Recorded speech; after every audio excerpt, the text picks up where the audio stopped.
नमस्कार। कान्तिपुर समाचारमा आज ललिता निवासको जग्गा कीर्ति प्रकरणका 17 जना आरोपीको बयान सकियो। आइतबारदेखि थुम्चेक बहस। प्रधानमन्त्रीको आसन्न चीन भ्रमण र चुच्चे नक्साबारे परराष्ट्र मन्त्री के भन्छन्, यस सम्बन्धी सामग्री पनि हामीसँग छ। कोशी प्रदेशका मुख्यमन्त्रीले लिएको विश्वासको मतको प्रक्रिया असंवैधानिक भन्दै सर्वोच्च अदालतमा परेको रिटमाथिको सुनवाई स्थगित। अनि माओवादी केन्द्रले भोलिदेखि 3 महिने अभियान सुरु गर्दा एमाले प्रदेश कमिटीको अधिवेशनमा व्यस्त। बीपी कोइराला स्वास्थ्य विज्ञान प्रतिष्ठान धरानका चिकित्सक किन भए आन्दोलित, यससँगै देशभर आज कहाँ के भयो यसबारे जानकारी दिनेछौँ। देश बाहिरका प्रसङ्गमा थाइल्यान्डका राजाबाट पूर्व प्रधानमन्त्री सिनावात्राको जेल सजाय कटौती र खेलकुदमा बागमती प्रदेश क्रिकेट सङ्घको अध्यक्षमा राष्ट्रिय टिमका पूर्व कप्तान पारस खड्का निर्वाचित। सुरु गरौँ आजका मुख्य समाचार। नेपालको संशोधित नक्सालाई मान्यता नदिएकोमा चीनसँग जवाफ माग्न सरकारको आनाकानी। प्रधानमन्त्रीको भ्रमणमा लिपुलेक लिम्पियाधुराबारे छलफल गर्न विज्ञको माग, विवाद सुल्झाउन सुझाव। भारतले चामल निर्यातमा रोक लगाएको भन्दै व्यापारीले बढाए मनपरी मूल्य। नियमनकारी निकाय मुखदर्शक, सरकारी कमजोरीले बजारमा अराजकता बढेको अधिकार कर्मीको टिप्पणी। समस्यामा परेका सहकारीलाई सरकारले नै ऋण दिन प्रस्ताव गर्ने कार्यदलको तयारी। अधिकांश जिल्लामा सहकारी विभागका शाखा राख्ने सुझाव सहितको प्रतिवेदन आगामी साता बुझाइने। थाई राजाले घटाए पूर्व प्रधानमन्त्री सिनावात्राको जेल सजाय, 8 वर्षबाट 1 वर्षमा झारियो। थाक्सिन राज संस्थाप्रतिको वफादार रहेको दरबारको मूल्याङ्कन। र आइसिसी महिला T20 विश्वकप एसिया छनौटमा बहराइनमाथि नेपालको 10 विकेटको शानदार जित। 32 रनको झिनो लक्ष्य, 2 ओभर 5 बलमै पूरा। नेपालीका ठूला चाडपर्व नजिकिँदैछन्। यही बेला उपभोग्य वस्तुको मूल्यमा व्यापारीले मनपरी गर्न थालेका छन्। कहिले भारतले भन्सार बढाएको त कहिले निर्यात नै रोकेको भन्दै व्यापारीले मनपरी मूल्य वृद्धि गरेका हुन्। अहिले पनि व्यापारीले धान आयात गरेर महँगोमा चामल बिक्री गर्दा पनि नियमनकारी निकाय थाहै नपाएको जसरी बुझ पचाएर बसेका छन्। 1 महिना अघि भारतले चामल निर्यातमा रोक लगाएको भोलिपल्टै व्यापारीले चामलको मूल्य बोरामै 200 रुपियाँले बढाए।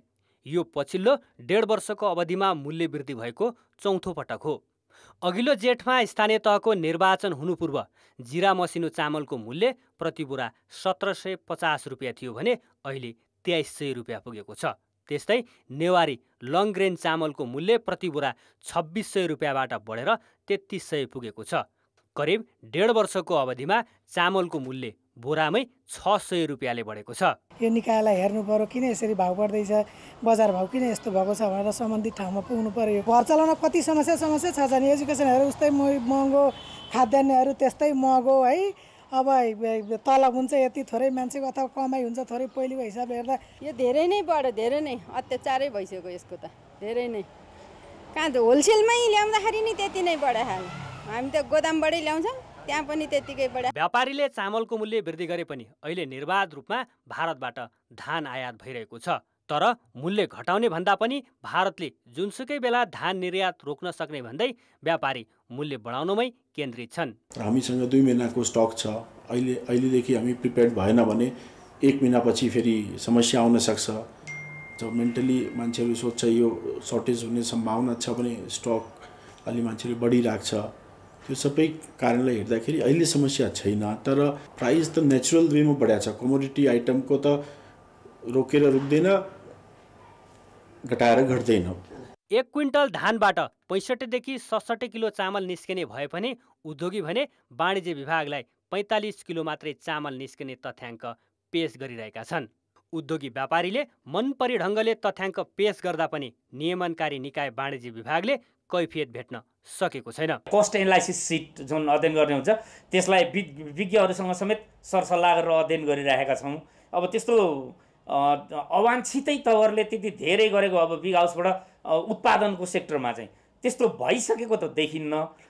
केही हदसम्म मूल्य वृद्धि भएको पनि देखिन्छ हैन। तर त्यो कति कानुन सम्मत छ भन्ने कुरालाई चाहिँ हामीले नजिकबाट अध्ययन गरिरहेका छौँ। फेयर डिल भइरहेको छैन, मार्केटमा फेयर प्राइसिङ भइरहेको छैन, फेयर गेम भइरहेको छैन। यहाँ दौडी गेम भइरहेछ। कालाबजारले जति पनि खेल खेलिरहेको छ, यहाँ चाहिँ बिचौलियाले जति पनि खेल खेलिराखेको छ सरकारले बुझेर पनि नबुझिराखेको अवस्था छ, सरकारले थाहा पाएर पनि थाहा नपाएर जस्तो बसिराखेको अवस्था छ, जसले गर्दाखेरि हामी कराइरहन्छौँ, ठग्नेले ठगिरहेछ। भारतले आन्तरिक बजार व्यवस्थापन गर्न भन्दै चामल निर्यातमा रोक लगाएको छ, तर उसले छिमेकी नेपाल लगायत केही देशमा धान निर्यात नरोकेको प्रश्न पारिसकेको छ। तर व्यापारी भने उपभोक्तालाई भ्रममा राखेर लगातार मूल्य बढाउँदा पनि सरकारले निगरानी गर्न सकेको देखिँदैन। कान्तिपुर समाचारका लागि क्यामेरामा रूपक कोइरालाका साथ भरत रावल, काठमाडौँ। अब जनताको आवाज हामीले आज 7 प्रदेशमा सोधेका छौँ। दैनिक उपभोग्य वस्तुको मूल्य वृद्धि नियन्त्रण गर्न सरकारले किन नसकेको होला?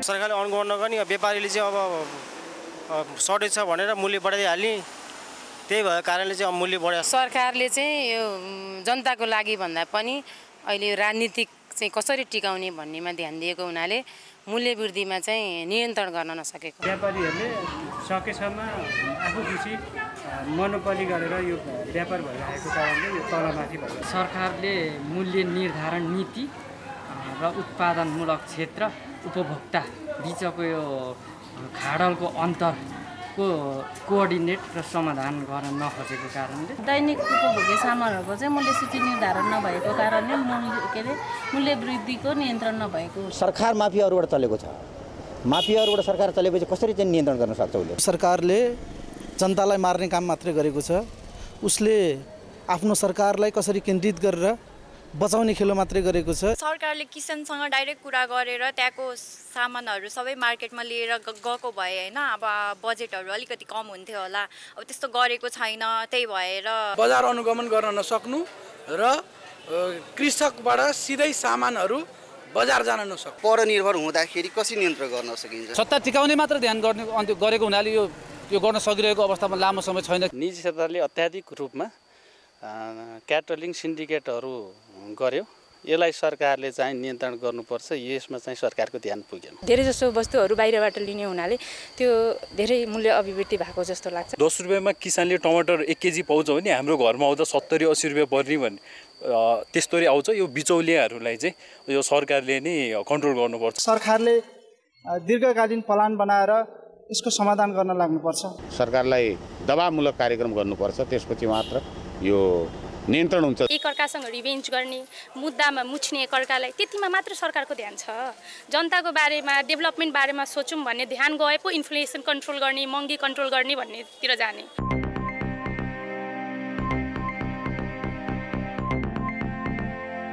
कोशी प्रदेशका मुख्यमन्त्री उद्धव थापाले विश्वासको मत लिने प्रक्रिया संवैधानिक नभएको भन्दै सर्वोच्च अदालतमा परेको रिटमाथिको सुनवाई आज स्थगित भएको छ। न्यायाधीश ईश्वर प्रसाद खतिवडा र सुष्मलता माथिमाको संयुक्त इजलासमा रिटको पेशी चढेको थियो।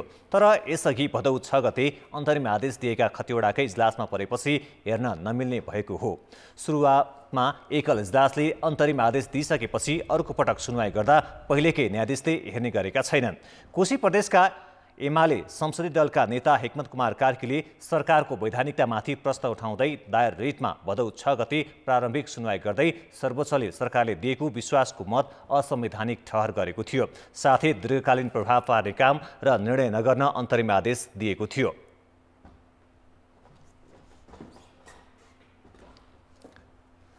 बालुवाटार स्थित ललिता निवासको जग्गा हिनामिना प्रकरणमा आरोपी 17 जनाको बयान सकिएको छ। काठमाडौँ जिल्ला अदालतका न्यायाधीश भोलानाथ ढकालको इजलासमा सोमबारदेखि सुरु भएको बयान सकिएको हो। अब आइतबारदेखि मुद्दाको थुन्चेक बहस सुरु हुनेछ। ललिता निवासको जग्गा हिनामिनामा संलग्न भएको आरोपमा प्रहरीको केन्द्रीय अनुसन्धान ब्युरो CIBले 18 जनालाई पक्राउ गरेको थियो। बालुवाटार स्थित ललिता निवासको 143 रोपनी 6 आना 3 पैसा 3 दाम जग्गा हिनामिना भएको CIBको निष्कर्ष छ।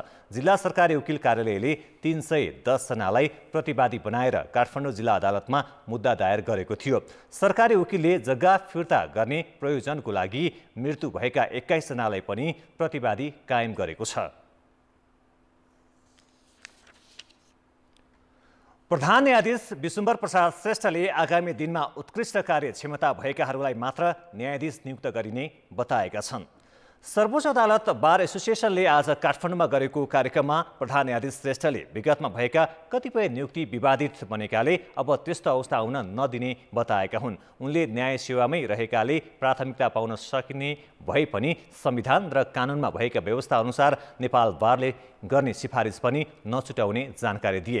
आफ्नो कार्यकालमा न्यायपालिकालाई दाग लगाउने कुनै पनि गतिविधि हुन नदिने उनले प्रतिबद्धता जनाए।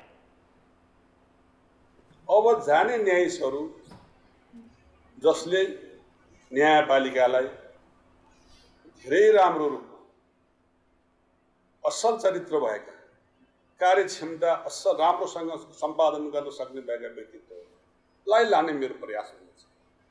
त्यसमा म पछि हट्ने छैन। कार्यक्रममा नेपाल बारका प्रतिनिधिहरूले न्यायाधीश नियुक्तिमा राम्रा र सक्षम व्यक्तिलाई प्राथमिकतामा राख्न सुझाव दिए।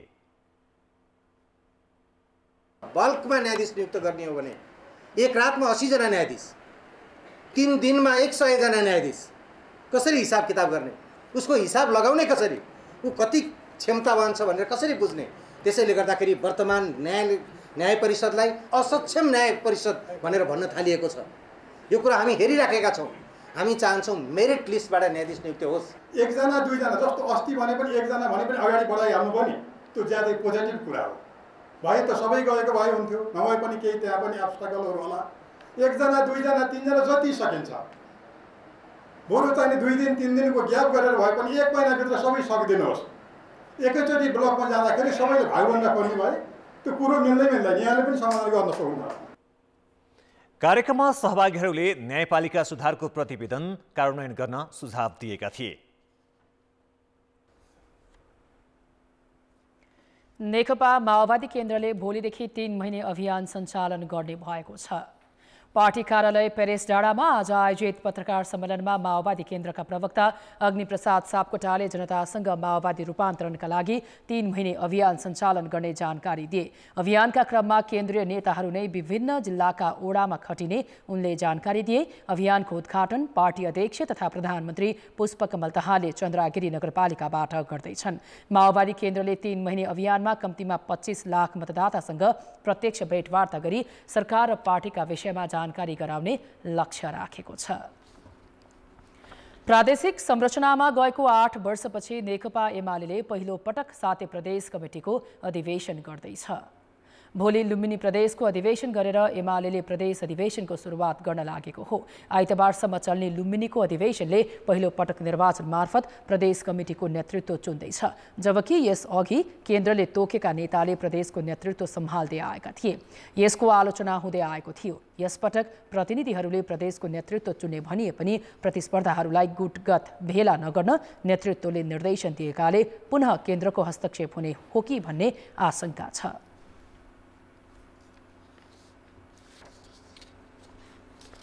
केन्द्र हावी हुने कुरा प्रश्नै आएन नि।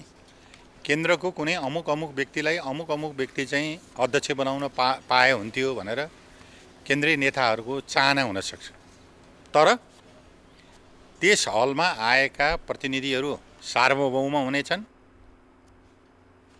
एमाले लुम्बिनी प्रदेशको अध्यक्षका लागि राधाकृष्ण कडेल, लक्ष्मण आचार्य र हरि रिजाल आकांक्षी देखिएका छन्। लुम्बिनीपछि असोज 5 र 6 गते मधेस, 8 र 9 गते बागमती, 10 र 11 गते कर्णाली, 12 र 13 गते कोशी, 15 र 16 गते गण्डकी, 19 र 20 गते उपत्यका विशेष प्रदेश तथा 21 र 22 गते सुदूरपश्चिम प्रदेश कमिटिको अधिवेशन हुँदैछ। प्रदेश अध्यक्षलाई एमाले पोलिट ब्युरो सरह मानेको छ, जसका कारण केन्द्रीय सदस्यहरू पनि अध्यक्ष बन्ने दौडमा देखिन थालेका छन्। सरकारले महोत्तरीको भङ्गाहा नगरपालिका वडा नम्बर 4 स्थित थारू टोलका बासिन्दा बसोबास गरिरहेको भूमाफियाको कब्जामा परेको विषयमा छानबिन गर्ने भएको छ। भङ्गाहा नगरपालिका वडा नम्बर 4 का भूमिहीनहरू माइतीघर मण्डलामा आएर प्रदर्शन गरेपछि सरकारले छानबिन समितिको सिफारिस अनुसार कारबाही गर्ने आश्वासन दिएको हो। 70 वर्षदेखि झण्डै 200 घरधुरी बसिरहेको 44 बिघा जग्गा गैरकानुनी ढङ्गबाट अन्य व्यक्तिका नाममा पास भएको पीडितको आरोप छ। जग्गा नछाडे घर भत्काइदिने धम्की आएपछि सरकारसँग न्याय खोज्दै उनीहरू काठमाडौँ आएर धरनामा बसेका थिए। गृहमन्त्री नारायण काजी श्रेष्ठलाई भेटेरै उनीहरूले आफूहरू बसिरहेको जग्गा भूमाफियाको नाममा नामसारी भएको विषयमा छानबिन गर्न आग्रह गरेका थिए। गृहमन्त्री श्रेष्ठले जग्गा हिनामिनाको विषयमा बन्ने समितिले दिएको सुझाव अनुसार समस्या समाधान गर्ने प्रतिबद्धता जनाएपछि उनीहरू अहिले गाउँ फर्किएका हुन्। अब दलालहरू भन्छ कि मेरो हो हमने भाग्ने त म बैंकमा हालिदिन्छु, डोजरले घर तोडिदिन्छु, हामीहरूको धम्की दिन जान्छ। जे पैसावाला के बाट देलकै जगह, सुकुम्बासीवाला के छोड़ देलकै, तो हमरा सबके न्याय चाहिए। हमरा सबके जे घर है बारी है हमरा सबके लाल पूर्जा चाहिए। खेतीपाती गर्ने हामीहरू, फलफुल सबै लगाएको हामीहरू, त्यही हामीहरूको जग्गा चाहिँ हाम्रो फिर्ता होस्। भङ्गा नगरपालिकामा 3 वर्ष अघि नै निवेदन दिए पनि कारबाही नभएको पीडितले बताएका छन्। स्थानीय तहका जनप्रतिनिधिले भूमिहीनको समस्या समाधानका लागि बनेको आयोगबाटै सरकारी जग्गा ठूला बडाको नाममा नामसारी भएकाले पीडितको बिचल्ली भएको बताएको छ। जनप्रतिनिधिले पनि सरकारी जग्गा व्यक्तिको नाममा दर्ता गर्नेमाथि कारबाही हुनुपर्ने बताएका छन्। सुकुम्बासी समस्या समाधान आयोग आएपछि अनि त्यसपछि त्यो समस्या समाधान गर्नको निमित्त माथिबाटै आएर सबै ठुला बडा अरू व्यक्तिहरूको नाममा 1 बिघा 2 बिघा 10 कट्ठा 5 कट्ठा गरेर घर दिएको हुनाले र पुस्तो पुस्तादेखि ती निमुखा जनताहरू त्यहाँ घर बनाएर बसेको छ। पीडितहरूले प्रधानमन्त्री तथा मन्त्री परिषदको कार्यालय र भूमि व्यवस्था सहकारी तथा गरिबी निवारण मन्त्रालयमा गएर गुनासो राखेका थिए। भूमि आयोगले केही दिनमै भङ्गा नगरपालिकासँगको सम्झौता अनुसार निवेदन आह्वान गर्न लागेको जनाएको छ। बीपी कोइराला स्वास्थ्य विज्ञान प्रतिष्ठानका चिकित्सक आन्दोलित बनेका छन्। आन्तरिक बढुवा प्रक्रिया रोकिएको विरोधमा शिक्षक कल्याण समाज आजदेखि पठन पाठन ठप्प पार्दै आन्दोलनमा उत्रिएको हो। पटक पटक आन्दोलन हुँदै आएको प्रतिष्ठानमा विद्यार्थीको आन्दोलन स्थगित भएको 1 साता पनि नबित्दै पुनः आन्दोलन भएको हो। आन्दोलित चिकित्सकहरूले उपकुलपति कार्यालय परिसरमा धरना दिएका छन्। आन्दोलनका कारण परीक्षाका कार्यक्रम समेत प्रभावित भएका छन्।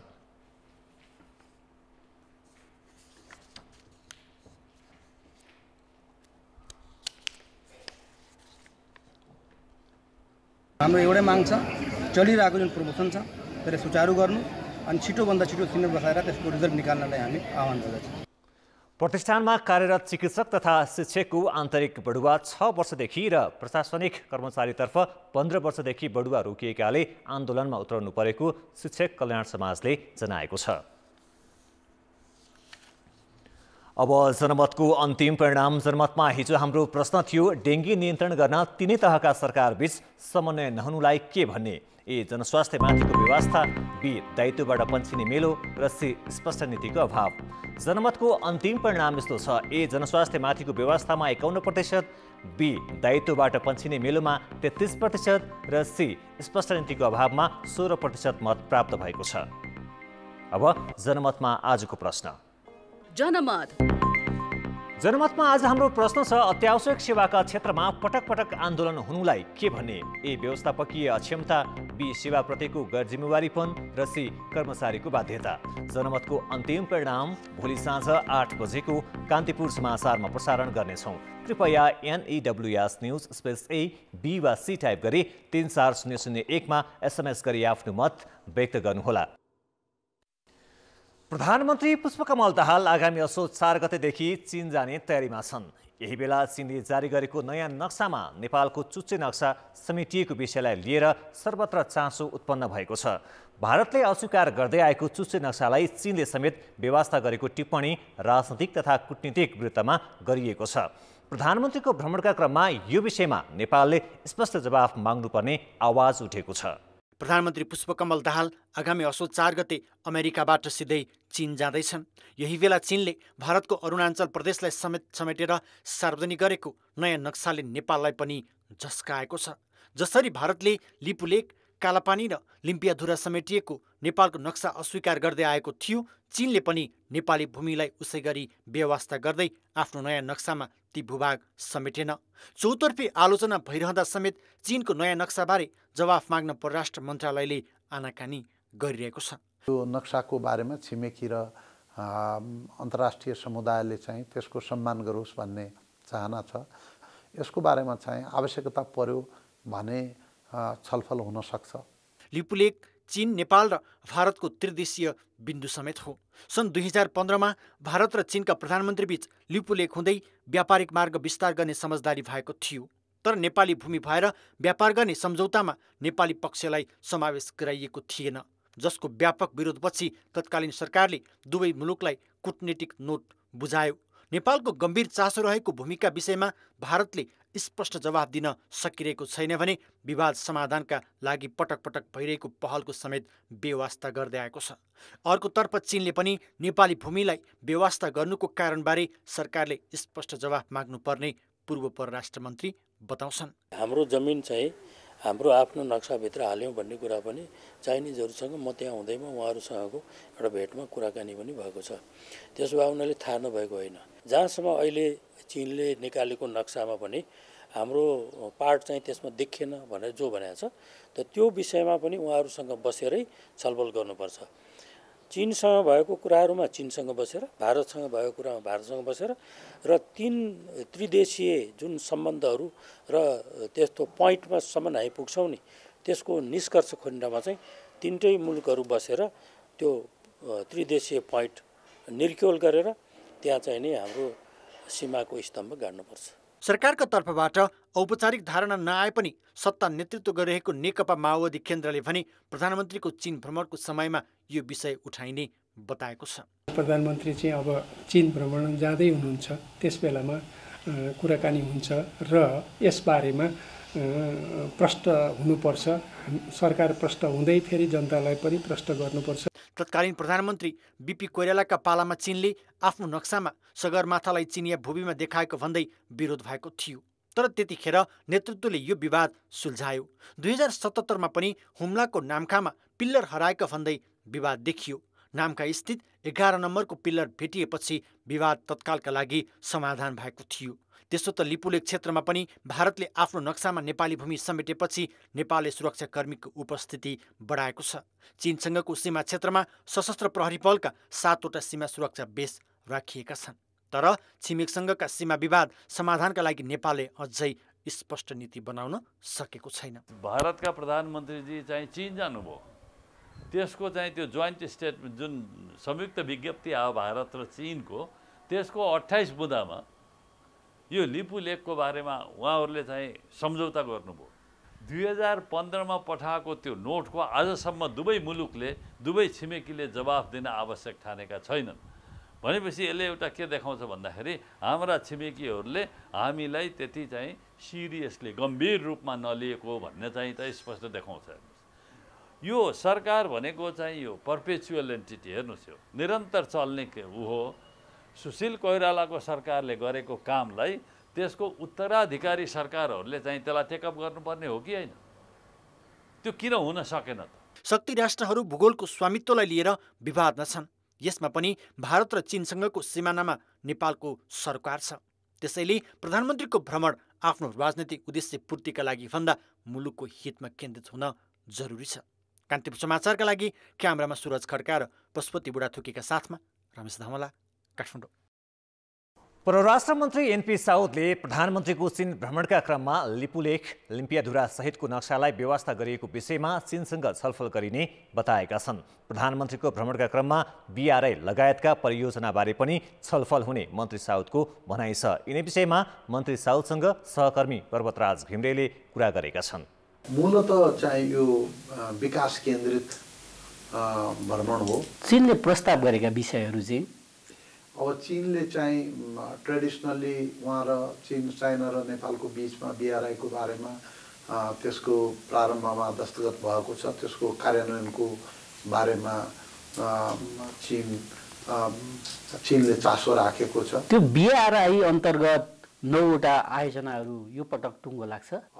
पहिले बीआरआईलाई कार्यान्वयनमा कसरी लैजान सकिन्छ, कार्यान्वयनमा लैजाने कुरामा के कुरा हाम्रो प्राथमिकताका विषय हुन् भन्ने कुरा चाहिँ टुङ्गिन बाँकी छ। त्यसको बारेमा छलफल वार्ता हुन्छ, त्यसपछि मात्रै आयोजना छनौटको काम सुरु हुन्छ। त्यो पोखरा विमानस्थल र चीनका विमानको ऋणका सम्बन्धमा त्यसलाई अनुदानमा परिणत गर्ने विषयमा पनि प्रस्ताव हुन्छ यो पटक? अहिले त्यसको बारेमा चाहिँ ठोस प्रस्ताव आइसकेका छैन। अब हामीले चाहिँ त्यो हाम्रो आफ्नै परियोजना हो, त्यो हामीले चाहिँ चाइनाबाट एक्जिम ब्याङ्कको लोनबाट चाहिँ हामीले बनाएका हौँ। अब यो हामीले बनाएको परियोजना भएको हुनाले यसलाई सञ्चालन गर्ने बारेमा कसरी सञ्चालन हुन सक्दछ भन्ने बारेमा छलफल हुन सक्छ। भनेको त्यो एजेन्डाको रूपमा प्रस्तुत हुँदैन अहिलेसम्म मका चाहिँ पर्यटन मन्त्रालयले त्यो एजेन्डा पठाएको छैन। मन्त्रीज्यू, यो प्रधानमन्त्रीको चीन भ्रमणको पूर्व सन्ध्यामा चीनले एउटा नक्सा जारी गरेको छ। त्यो नक्सामा नेपालको भूभागलाई बेवास्ता गर्दै छुट्टै नक्सा जारी गरेको छ। यो विषयमा पनि छलफल हुन्छ? अब नेपालको सार्वभौम संसदले सर्वसम्मतिले नेपालको नक्सा जारी गरिसकेको छ। त्यो जारी गरेको नक्सा हाम्रो संविधानको अनुसूचीमा त्यसलाई राखिसकिएको छ। हाम्रो नेपाल सरकारको धारणा के छ भने त्यो नक्साको बारेमा छिमेकी र अन्तर्राष्ट्रिय समुदायले चाहिँ त्यसको सम्मान गरोस् भन्ने चाहना छ। कहीँनिर सीमा विवाद छ भने पनि हामी वार्ता छलफल र कूटनैतिक प्रक्रिया मार्फत संवाद मार्फत त्यसको निराकरण गर्छौँ भन्ने हाम्रो राष्ट्रिय नीति पनि रहिआएको छ। यसको बारेमा चाहिँ आवश्यकता पर्यो भने छलफल हुन सक्छ। नक्साको विषयमा कूटनीतिक कमजोरी भयो भन्ने आरोप लाग्ने गरेको छ, यसमा तपाईँको धारणा के हो?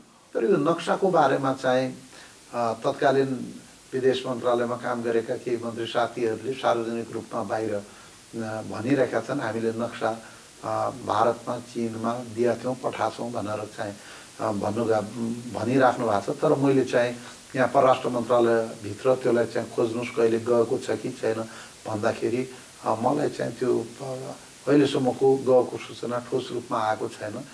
त्यो बाहिर कन्जम्सनका लागि मात्रै एकतरले भनेको र वास्तवमा चाहिँ चाइनातिर या भारततिर कहाँ पुगेन थाहा छैन। तर पठाइसकेको छ चाइनातिर भने जस्तो कुरा म कन्फर्म भएर भन्न सक्दिनँ। अब कूटनीतिक नोट पठाउँछ नेपालले चीनलाई? हामीले त जे आफ्नो कुरा हो भनिसकेका छौँ। मैले चाहिँ यो कुरा जे आफू बोल्दैछु त्यो मैले आफ्नो धारणा राखेको छु। भनेको यस अघि त भारतमा पनि गएको रहेछ, चीनमा पनि गएको रहेछ, अब चाहिँ जान्छ भन्न खोजे? अब चाहिँ यो सरसल्लाह हुन्छ, जे हाम्रो आफ्नो राष्ट्रिय नीति तर्जुमा हुन्छ त्यसै अनुसार अगाडि बढ्छ। 8 वर्षपछि चीनले उत्तरको तातोपानी नाकाबाट सर्वसाधारणको लागि दुईतर्फी आवागमन खुला गरेको छ। भोटेकोसी गाउँपालिका तातोपानी सीमाबाट नेपाली 130 जना र चिनिया 106 जनालाई प्रवेश गराएर दुईतर्फी रूपमा सर्वसाधारणको लागि आवतजावत सहित नाका पूर्ण रूपमा खुला गरेको हो। दुई सर्कलको जनताले बिजनेस गर्नु पाउँछ, यो रोडमा हिँड्नु पाउँछ अनि डेभलप हुन्छ नि हाम्रो। अब के भन्नु, अब बोर्डरमा एकदम अगाडि बढ्छ नि बिजनेसहरू। लामो समयपछि चिनिया क्षेत्र प्रवेश गर्न पाएर स्थानीय खुसी भएका छन्। खासा व्यापारमा मात्रै निर्भर स्थानीयवासीलाई चिनिया क्षेत्र लिपिङ पारी 15 वटा, रमिते र खासामा 5 वटा पसल सञ्चालन गरिएको छ। अबको दिनमा बिस्तारै चीनको खासा र नेपालको लिपिङ बजारमा व्यवसाय बढ्दै जाने स्थानीय व्यवसायीको अपेक्षा छ। 72 सालको भूकम्पभन्दा अगाडि जसरी हामीले व्यापार व्यवसाय यो तातोपानी नाकाबाट हामीले काठमाडौँमा माथिको सामान तल लाने, तलको माथि पुर्याउने यस्तो सहज भएको त्यस्तो अब होस् भन्ने हामी चाहन्छौँ। दुई देशको बोर्डरको यति राम्रो थियो आउजाउ। हामी यहाँ चाहिँ छिमेकी एरियाको चाहिँ तपाईँको पारी गएर खाना खाने, पारीको छिमेकी एरिया वारी खाना खाने, यति सम्बन्ध चाहिँ भूकम्प 72 को भूकम्पले 10 नस बनाइदियो। त्यसपछि गएर यो 10 नस भूकम्पपछि धेरै यो नाका चाहिँ ब्लक भयो। ब्लक भएको कारणले अहिले चाहिँ अब खुल्ने सम्भावना पनि धेरै खुसी भइरहेछ, यहाँको स्थानीय धेरै खुसी भइरहेछ। भूकम्पपछि बन्द तातोपानी नाका 2076 जेठमा आयातका लागि एकतर्फी खुलेको थियो भने वैशाख महिनाबाट निर्यातका लागि पनि खुलेको थियो। सीमावर्ती स्थानीयलाई चिनिया क्षेत्र प्रवेशका लागि आवश्यक कागजात अध्यागमन कार्यालय कोदारीबाट दिन सुरु गरिएको छ। सम्बन्धलाई चाहिँ सुधार भएको छ नि हामीले सिन्धुपाल्चोकवासीले होइन, नेपालले नै यसलाई चाहिँ तपाईँको गौरवमा लिनुपर्छ। किनभने दुई देशको सम्बन्ध राम्रो भयो भने पक्कै नै सिन्धुपाल्चोक त उद्धार हुने भएले हाम्रो छ नि तपाईँको भविष्य यहाँको जनताको छ नि तपाईँको वारिपारि जानलाई। सेप्टेम्बर 1बाट मानव आवजावत पनि खुलेको हिसाबले बिस्तारो क्रमिक रूपले चाहिँ यो नाकाप्रति चीन सरकार चाहिँ सकारात्मक छ भन्ने कुरो देखिन्छ। अध्यागमन कार्यालय कोदारीका सीमाबाट 30 किलोमिटर क्षेत्रमा बसोबास गर्नेलाई हरियो र अरूलाई वान डे पास दिएको छ। अहिले नाकाबाट दैनिक चिनिया 7 देखि 10 कन्टेनर सामान आयात भइरहेको छ। अब आयात हुने कन्टेनरको संख्या बढ्नेछ। अबको दिनमा नाकाबाट सामान सस्तो र सहज तरिकाले ल्याउन सक्ने वातावरण पनि चाँडै हुने र नाका पुरानै लयमा फर्किने सिन्धुवासीले विश्वास लिएका छन्। कान्तिपुर समाचारका लागि सिन्धुपाल्चोकबाट कमला पाखरिनको रिपोर्ट। पूर्व युवराज पारस शाह अस्पताल भर्ना भएका छन्। शाहलाई मुटुमा केही असहज भएपछि आज काठमाडौँको मन्टिका टार स्थित ह्याम्स अस्पताल भर्ना गरिएको हो। अस्पतालका निर्देशक डाक्टर ज्योतिन्द्र शर्माका अनुसार पारसको स्वास्थ्य अवस्था हाल सामान्य छ, तर मुटुमा यसअघि पनि समस्या देखिएकाले 24 घण्टा सुपरिवेक्षणका लागि भर्ना गर्ने निर्णय लिएको हो। पारसलाई भेट्न पूर्व राजा ज्ञानेन्द्र शाह, पूर्व रानी कोमल र पूर्व युवरागी हिमानी शाह अस्पताल पुगेका छन्। काठमाडौँ र ललितपुरका नेवार समुदायले धार्मिक तथा सांस्कृतिक महत्त्वको गाई जात्रा र नेकु अर्थात् मतया जात्रा पर्व मनाएका छन्। वर्ष दिनभरि भएका दिवंगत आत्माको शान्तिको कामना गर्दै काठमाडौँमा गाई जात्रा र ललितपुरमा मतया जात्रा पर्व मनाइएको हो। काठमाडौँका नेवार समुदायले शुक्रबार सापारो अर्थात् गाई जात्रा पर्व मनाएका छन्। मृत्यु भएका आफन्तको सम्झनामा घर घरबाट बाल बालिकालाई सिंगार पतार गरी गाईको रूपमा नगर परिक्रमा गराएर गाई जात्रा मनाइएको हो। जनै पूर्णिमा र गाई जात्रा पर्व भदौ 14 गते केही दिन परेपछि अन्यल उत्पन्न भएपछि काठमाडौँको तलेजु कुमारी मन्दिरका पुजारी ज्योतिष तथा सम्बन्धित नायिकाहरू सम्मिलित सर्वपक्षीय छलफलले 15 गते गाई जात्रा पर्व मनाउने निर्णय गरेको थियो। सोही अनुसार नेवार समुदायले शुक्रबार मनाएका हुन्। शहर परिक्रमाका क्रममा श्रद्धालुले फलफुल, मिठाई र दक्षिणा दान गर्ने प्रचलन छ। काठमाडौँ महानगरपालिकाभित्र हामीले आफूभन्दा सिनियरहरूसँग जो यही क्षेत्रमा यही संस्कृति कला र सँगसँगै जात्रा पर्वको क्षेत्रमा आबद्ध हुनुहुन्छ उहाँहरूसँग सल्लाह गरेर नै हामीले चाहिँ बिहान उठ्दाखेरिको जुन तिथि हुन्छ त्यो अनुसार मनाउने भन्ने निर्णय गरिए अनुसार नै आज हामीले काठमाडौँ महानगरपालिकाबाट सार्वजनिक बिदा दिएर नै सापारू मनाउँदैछौँ। ललितपुरका नेवार समुदायले मतया अर्थात् दीप यात्रा जात्रा मनाएका छन्। गाई जात्राको भोलिपल्ट मनाइने मतया जात्रामा पाटनका बाहा, बही, चैत्य तथा स्तूपा र अन्य मन्दिरको परिक्रमा गरी पूजा गरिन्छ। जात्राका सहभागीले मृत आत्माको शान्तिको कामना गर्दै मैन र धूपबत्ती बालेर धान, चामल, दक्षिणा लगायतका सामग्री चढाउने चलन छ। मतया जात्रामा सहभागी भए मृत आत्माले शान्ति पाउने र सहभागीले पुण्य पाउने जनविश्वास छ। त्यो मृत भएको चाहिँ नि परिवार पनि आउँछ। यसमा चाहिँ खास चाहिँ नि यो मत्या भनेको धर्मको आस्था भएको मान्छेहरू नै बढी आउँछ। यसमा चाहिँ अब हामीहरू चाहिँ अब पूजाको लागि पनि सहभागी भएको हो। त्यही पनि अनि अब आफ्नो आफन्तहरू बित्नु हुँदाखेरि उहाँको आत्माले शान्ति पाउनको लागि पनि हामीहरू हिँड्ने गर्छौँ। परम्परागत धाबाजा, बाँसुरी लगायतका बाजाका साथ तोलबाट मतया जात्रामा सहभागी हुने गरिन्छ। यसका साथै दुःख पीडामा परेकालाई सान्त्वना दिन विभिन्न झाँक्रीका साथ व्यङ्ग्यात्मक प्रहसन समेत प्रदर्शन गरिन्छ।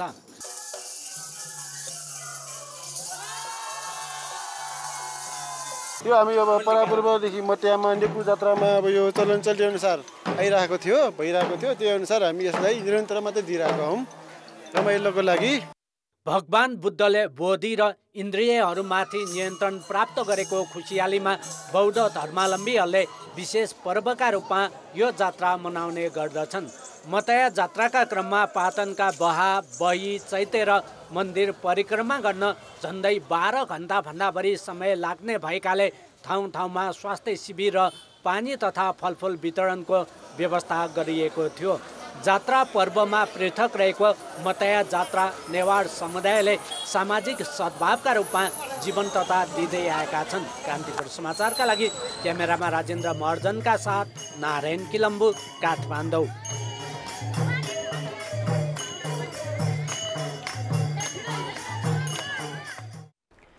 ललितपुरको हरिसिद्धिमा देवपुखु जात्रा मनाइएको छ। यो जात्रा प्रत्येक वर्ष गाई जात्राको भोलिपल्ट भाद्र कृष्ण द्वितीयाका दिन मनाउने गरिन्छ। नेपालकै प्राचीन मानिने हरिसिद्धि देवीको मन्दिरमा यो जात्रा मनाउने गरिन्छ। मन्दिरको प्राङ्गणमा रहेको ऐतिहासिक पोखरीमा गोसाईकुण्डको पानी आउने विश्वास रहेकाले यहाँ स्नान तथा पौडी खेली यो जात्रा मनाइन्छ। सबैभन्दा पहिले मन्दिरका देवगणले पौडी खेलेपछि पोखरीको पानी शुद्ध भएको मानिन्छ। हरिसिद्धि देवीलाई भगवान महादेव र पार्वतीको संयुक्त स्वरूपका रूपमा पुजिन्छ। साथै हरिसिद्धि देवीलाई जलदेवीको रूपमा पनि मानिन्छ। खडेरी लागेको अवस्थामा हरिसिद्धिसँग आह्वान गरे पानी पर्ने जनविश्वास रहेको छ। अर्थ र विकास सहकारी क्षेत्रमा देखिएका समस्या समाधानको लागि सुझाव दिन गठित कार्यदलले आगामी साता सरकारलाई प्रतिवेदन बुझाउने भएको छ। कार्यदलले समस्यामा रहेका सहकारीमा तरलता प्रदान गर्ने र सहकारी नियमन गर्न अधिकांश जिल्लामा सहकारी विभागका शाखा राख्न सुझाव दिने तयारी गरेको छ। राम्रै सम्पत्ति भएका सहकारीले पनि अहिले लगानी गरेको रकम नउठाउने भन्दै बचत रकम फिर्ता गर्न सकेका छैनन्। त्यस्ता सहकारीलाई सहयोग गर्न सरकारले नै निश्चित ब्याजमा सहकारी बैंकलाई रकम उपलब्ध गराउने र त्यो रकम सहकारी बैंक मार्फत ऋण दिने नीति लिन कार्यदलले सुझाव दिने भएको छ। सहकारीमा बचत फसेकाहरूले अहिले सरकारले नै रकम फिर्ता लिनुपर्ने र त्यस्तो रकम सञ्चालकबाट उठाउनुपर्ने माग गर्दै आएका छन्। तर कार्यदलले भने सिधै रकम दिने भन्दा पनि तरलता प्रवाह मार्फत बचत फिर्ता गर्न सुझाव दिन लागेको ऐनहरू नै बाजिएका छन् हैन, र त्यो ऐनहरू केही नियम कानुनहरू संशोधन गरेर भए पनि त्यसलाई कङ्क्रिट रूपमा व्यवस्थित गर्ने। त्यस्तै गरी अब विशेष गरिकन जुन अहिले अनियन्त्रित रूपमा देखिएको छ यो बचत तथा ऋण सहकारीहरूको जुन कारोबार, त्यसलाई पनि अलिकति दीर्घकालीन रूपमा कसरी हुन्छ व्यवस्थित गर्दै जाने, त्यस्ता कुराहरूलाई अलिकति गहन रूपमा हामीले स्ट्रक्चरल र तपाईँको नीतिगत कुराहरू पनि हामीले हेरिरहेको हुनाले त्यो हिसाबले अलिकति फरक हुन्छ। कार्यदलले बचत तथा ऋण सहकारीको अनुगमन गर्न दोस्रो तहको नियमनकारी निकायको स्थापना गर्न तत्काल प्रक्रिया अगाडि बढाउन सुझाव दिनेछ। यसैगरी समस्यामा परेका सहकारीलाई प्रमुख जिल्ला अधिकारीको निगरानीमा राखेर पैसा उठाउने सम्मको सुझाव पनि दिने भएको छ। कार्यदलले सबै सहकारीलाई श्वेतपत्र जारी गर्न सुझाव दिने तयारी पनि गरेको छ। यसैगरी 3 महिनासम्म नयाँ सहकारी दर्ता नगर्नेदेखि 1 अर्ब माथिका कारोबार गर्ने सहकारीको लेखा परीक्षण गर्न विभागले नै लेखा परीक्षक तोक्ने सुझाव दिइने भएको छ। महिलाले उत्पादन गरेका सामानलाई बजारीकरण गर्ने उद्देश्यले 30 को अवसर पारेर सृजनशील उद्यमी मेला काठमाडौँमा सुरु भएको छ। काठमाडौँको एक होटलमा आजदेखि सुरु भएको मेला आइतबारसम्म चल्नेछ। सृजनशील उद्यमी मेलामा महिला उद्यमीले उत्पादन गरेका सामान बिक्रीका लागि राखिएको छ। मेलामा झण्डै 100 वटा स्टल छन्। सङ्घ संस्थाहरूबाट र स्कुल कलेजहरूबाट सबै एउटा मिश्रित उसमा चाहिँ महिलाहरू चाहिँ यहाँ सहभागी छन् हैन। त्यसमा चाहिँ महिलाहरूले बनाएका सामानहरू महिलाहरूले क्रिएसन गरेका सामानहरूको चाहिँ यहाँ प्रदर्शनी भइरहेको छ। महिलालाई आर्थिक सशक्तिकरण र उनीहरूको सिपलाई प्रवर्धन गर्ने उद्देश्यले मेला आयोजना गरिएको हो। अब अन्तर्राष्ट्रिय समाचार। थाइल्यान्डका पूर्व प्रधानमन्त्री थाक्सिन सिनावात्राको जेल सजाय 8 वर्षबाट घटाएर 1 वर्षको बनाइएको छ। सिनावात्राले सजाय माफीका लागि निवेदन दिएकोमा राजा वजिरालोकगढले सजाय घटाएका हुन्। सिनावात्राको उमेर र स्वास्थ्यका कारण जेल सजाय घटाइएको आज प्रकाशित शाही राजपत्रमा उल्लेख गरिएको छ। सिनावात्रा राज संस्थाप्रति वफादार रहेको र देश तथा जनताका लागि असल कार्य गरेको राजदरबारले जनाएको छ। सिनावात्राले भने सजाय कटौती नभई आम माफी नै पाउने आशा रहेको प्रतिक्रिया दिएका छन्। गत महिना 15 वर्षको स्वनिर्वासन अन्त्य गरेर स्वदेश फर्के लगत्तै पक्राउ परेका सिनावात्रालाई सर्वोच्च अदालतले जेल सजाय सुनाएको थियो। उनलाई तत्काल जेल पठाइएकोमा छातीमा समस्या देखिएपछि सरकारी अस्पताल पुर्याइएको थियो। उनी अझै अस्पताल रहने बताइएको छ। गत 22 अगस्टमा स्वदेश फर्किएकै दिन उनको फ्यू थाई पार्टीका नेता स्नेथा थामिसिनलाई संसदले प्रधानमन्त्रीमा निर्वाचित गरेको थियो। खेलकुद समाचार। नमस्कार, कान्तिपुर खेलकुद समाचारमा स्वागत छ। नेपालले आइसिसी महिला टी20 विश्वकप एसिया क्षेत्र छनौटको आफ्नो दोस्रो खेलमा बहराइनमाथि 10 विकेटको शानदार जित हात पारेको छ। बागमती प्रदेश क्रिकेट सङ्घको अध्यक्षमा राष्ट्रिय टिमका पूर्व कप्तान पारस खड्का निर्वाचित भएका छन्। उनले उमेश पियालाई 9 भोटले पछि पारेका हुन्। ललितपुरमा आज भएको निर्वाचनमा पारसले कुल 37 मध्ये 23 मत प्राप्त गरे। उमेशले 14 मत पाए। पारसलाई बागमतीका 6 मध्ये 4 जिल्लाको साथ थियो। उनले 4वटै जिल्लाको सबै भोट पाउँदा चितवन र नुवाकोटको 14 भोट पियालाई गएको छ। बागमतीको चुनावमा खड्काको प्यानलका 4 पदाधिकारी र 8 सदस्य निर्वाचित भएका छन्। मकवानपुरका प्रेमबहादुर छेत्री उपाध्यक्ष चुनिए भने ललितपुरका प्रसन्न साक्य सचिवमा निर्वाचित भए। भक्तपुरका सञ्जय बस्नेत कोषाध्यक्ष बनेका छन्। सदस्यहरूमा अजय राज पाण्डे, अनिल अधिकारी, संजोग पोखरेल, सुजन महर्जन, धीरज श्रेष्ठ, शेखर श्रेष्ठ, वसन्तराज सत्याल विजयी भएका छन्। उनीहरू सबैले समान 23-23 मत पाए। अनुरोजमान श्रेष्ठ 16 मत ल्याएर सदस्य निर्वाचित हुँदा महिला सदस्यमा पूर्व राष्ट्रिय खेलाडी निरा राज उपाध्याय निर्विरोध चुनिन्। नेपाल क्रिकेट संख्यानको आगामी असोज 6 र 7 गते हुने अधिवेशनले नयाँ कार्य समिति चयन गर्नेछ। जिल्लाबाट प्रदेश प्रतिनिधिका रूपमा रहेका पारस अब केन्द्रको चुनाव लड्ने तयारीमा छन्। उनले नेपाल क्रिकेट संख्यानको सचिवमा प्रतिस्पर्धा गर्ने तयारी गरिरहेका छन्। विजयी भएपछि पारसले सबै एकताबद्ध भएर अघि बढ्ने प्रतिक्रिया दिए।